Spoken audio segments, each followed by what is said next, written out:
What has driven me in this reshuffle is making sure that the government's big reform priorities for 2012 are represented around the Cabinet table.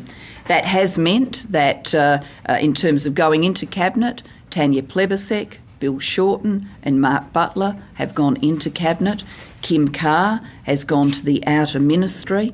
I've determined that I want to restructure our ministerial arrangements and our departmental arrangements, which help us drive to create the economy of the future.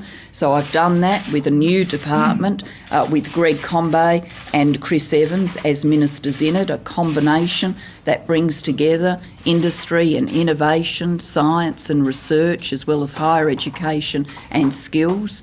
With Greg also continuing to serve as Climate Change Minister. You can see coming together there the important future economy elements, including our clean energy future.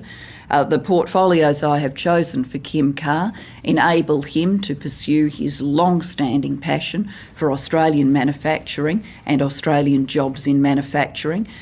Personally, it's very early days, haven't been sworn in yet, but I just state now for the record that my personal philosophy to industrial relations and employment is consistent with that of the whole government, which is that of a moderate viewpoint of seeking a fair balance for people at work and making sure there's opportunity for all.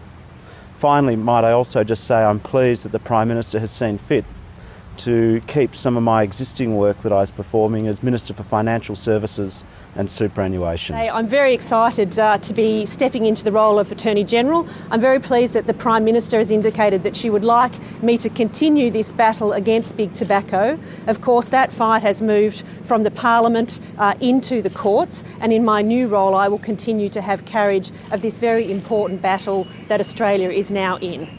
The health portfolio is obviously one that touches the life of every Australian at one stage or another.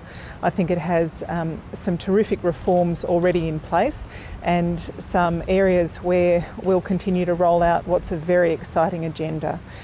I'm also delighted that the Prime Minister has decided to elevate mental health as a policy area to the Cabinet table, reflecting our government's ongoing commitment to delivering better mental health services to the millions of Australians who every year experience mental illness and to their families.